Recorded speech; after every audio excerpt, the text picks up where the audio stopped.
नमस्कार मित्रों, मैं हूं आपका मित्र, आपका सखा, आपका फ्रेंड कमल नंदलाल और मैं आप सभी दर्शकों का हार्दिक अभिनंदन करता हूं एस्ट्रो तक की खास प्रस्तुति चंद्र ग्रहण स्पेशल।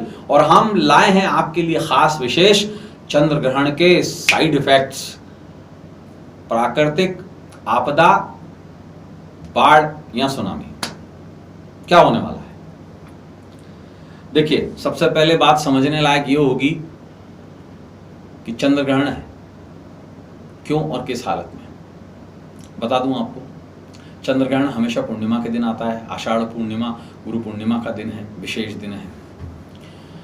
आषाढ़ मास समाप्त होगा और श्रावण मास की शुरुआत होगी अगले दिन से।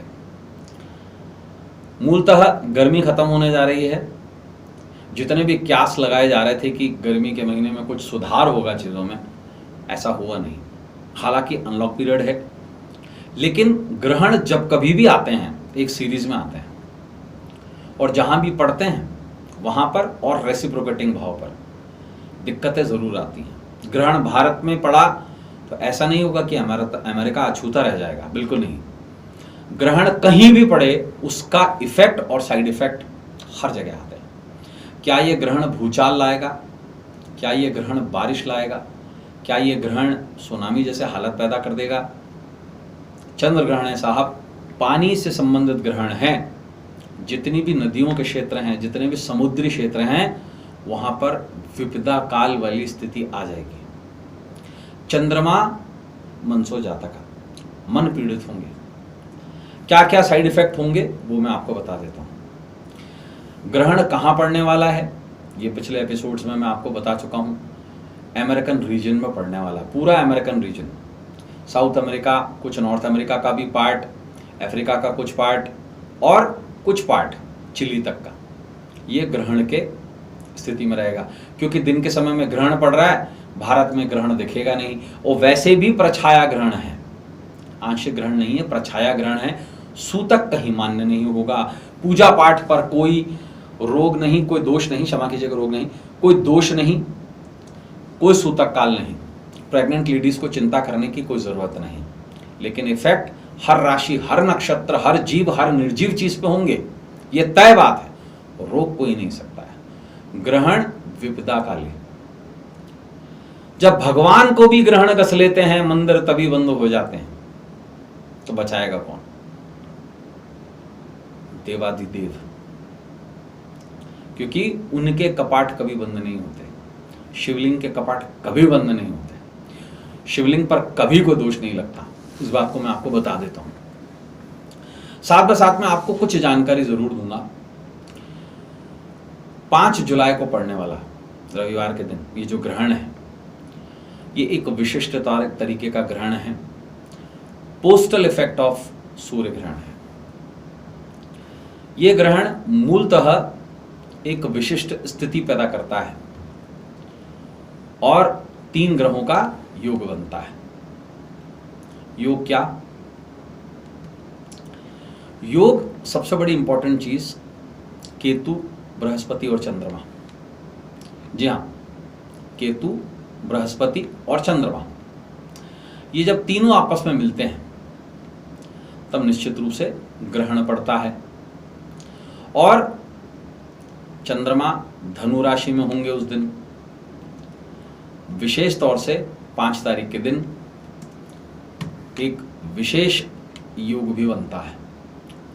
वैसे चंद्रमा और बृहस्पति जहां आपस में मिल जाते हैं वहां गजकेसरी योग तो बनता ही है, लेकिन केतु साथ में आ जाए तो विषकारी योग बनता है।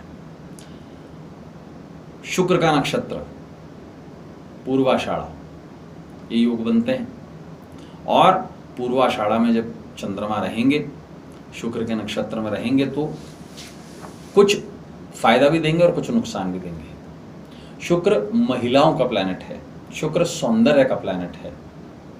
ग्रहण पूर्वाषाढ़ा नक्षत्र में लग रहा है, शुक्र के नक्षत्र में लग रहा है, चंद्रमा को ग्रहण लग रहा है, अग्नि तत्व की राशि को ग्रहण लग रहा है। इसलिए साइड इफेक्ट क्या होंगे इसके? एक तो एंटरटेनमेंट इंडस्ट्री में बहुत ज्यादा प्रॉब्लम आना शुरू हो जाएगी। दूसरी बात, नवा भाव काल पुरुष के अनुसार भाग्य का है। जितने भी संत जन हैं, धर्म से रिलेटेड लोग हैं, जितने भी मैस्कॉट्स हैं ऑफ रिलीजन, उनके ऊपर गाज गिरेगी। आप देखिएगा कोई धार्मिक व्यक्ति किसी न किसी तरीके के कॉन्स्पिरेसी में आएगा, ऐसी संभावनाएं होती हैं। ये इसके साइड इफेक्ट हैं। अब साथ बसाथ इसके इफेक्ट सबसे ज़्यादा कहाँ? अमेरिका की तरफ। दूसरी बात, बहुत इंपॉर्टेंट चीज़, रेसिप्रोकेशन भाव मिथुन है, इसलिए कष्ट महिलाओं पर भी आ रहा है, क्योंकि शुक्र के नक्षत्र में हो रहा है। किसी महिला नेत्री को हानि हो सकती है। कहाँ हो सकती है? भारत में और भारत के इर्द गिर्द एशिया में। किसी महिला नेत्री यानी कि नेता होंगी या अभिनेता होंगी, कोई पब्लिक फिगर होगा, कोई महिला होंगी, और आने वाले 45 दिन के साथ में उनके साथ में कुछ दुर्घटना जैसी स्थिति हो सकती है। और प्रभाव कहाँ कहाँ आएंगे? समुद्री क्षेत्रों पर।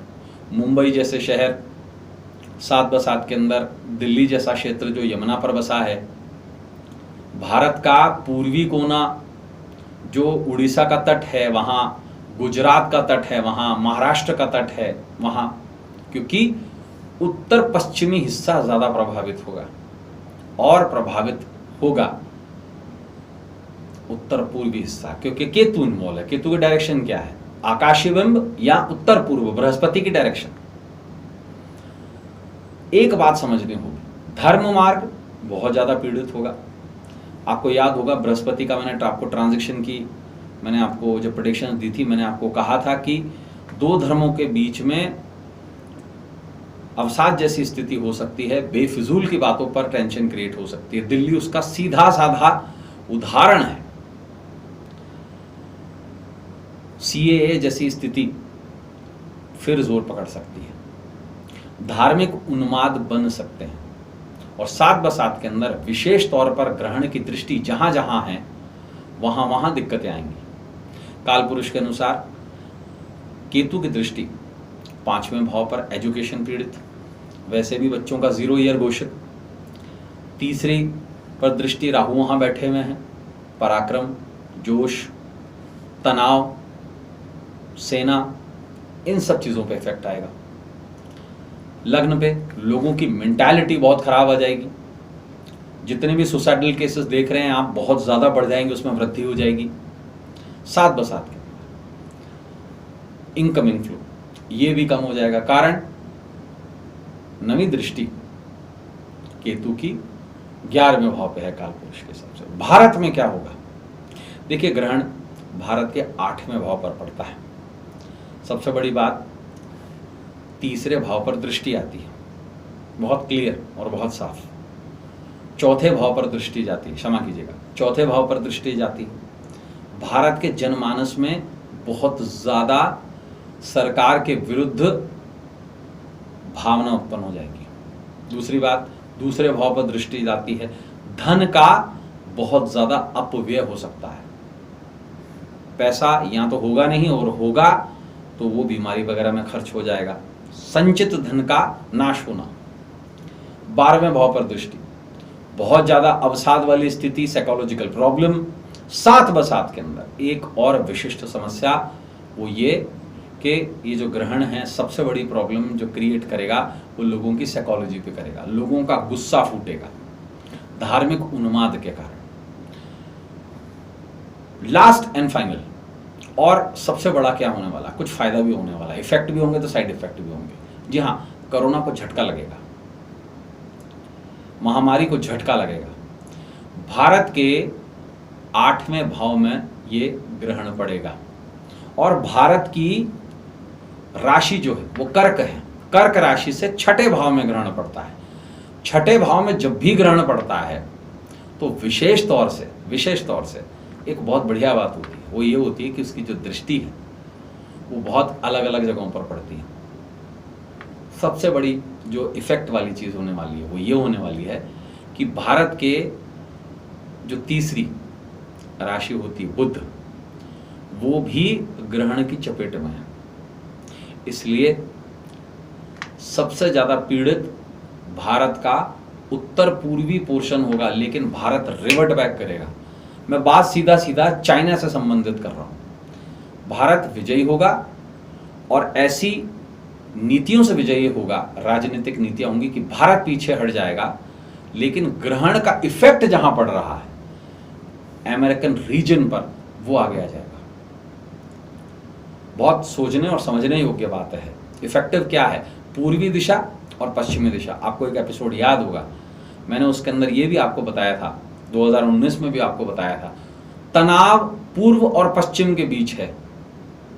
भारत सिर्फ पिसेगा हल्का सा और भारत वापस आ जाएगा, अपनी जगह पर विजयी होगा। लेकिन नुकसान दो बिल्लियों का होता है और बंदर रोटी खा जाता है। तो भारत विजयी होगा, ये हम कामना रखते हैं, लेकिन बैकआउट होगा। भारत युद्ध नहीं लड़ेगा, लेकिन युद्ध जैसी स्थिति जरूर बनेगी और स्पेशली उत्तर पूर्वी रीजन पर बनेगी, बृहस्पति से और केतु से संबंधित बनेगी। 23 सितंबर से पहले पहले ऐसी एक्टिविटी होने की संभावनाएं बहुत ज्यादा बढ़ जाती हैं। तो ये देख लीजिए, 5 जुलाई से लेकर 23 सितंबर के बीच बीच का जो पीरियड है, एक ऐसा पीरियड होगा जो निर्णायक होगा। अब एक बहुत विशेष और समझने योग्य चीज है, इस ग्रहण से बचने का लिए क्या करें? उपाय तो हम जरूर देंगे।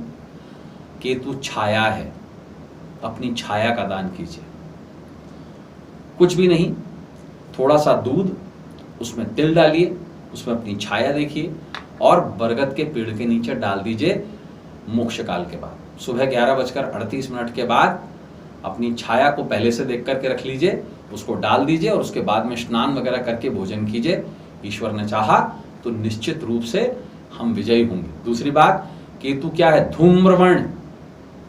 और केतु किसके सामने नतमस्तक हो जाता है? केतु मतलब चूहे, गणपति। गणपति अथर्वशीर्ष का पाठ करें और साथ में संकट मोचन गणपति स्तोत्र। शुरुआत उसकी ऐसे होती है, प्रणम्य शीर्षा देवी गौरी पुत्र विनायकम भक्तावासम समर नित्यम आयुकामार्थ सिद्धे प्रथम वक्रतुंड चैकदंतम द्वितीयकम तत्यम कृष्ण पिंगाक्ष गजवक्त्रम चतुर्थकम लंबोदरम पंचम च षष्ठम विकटमेव च सप्तम विघ्न राजेंद्र धूम्रवर्णम तथाष्टम नवम भालचंद्र च दशम तु विनायकम एकादशम गणपति द्वादशम तु गजाननम।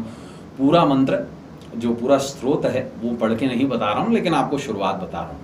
गणपति संकटनाशन गणेश स्तोत्र का पाठ कीजिए, सारे संकटों का नाश जरूर होगा। और हनुमान जी की शरण जाएंगे तो निश्चित रूप से क्या ग्रहण, क्या राहु और क्या केतु पाएंगे।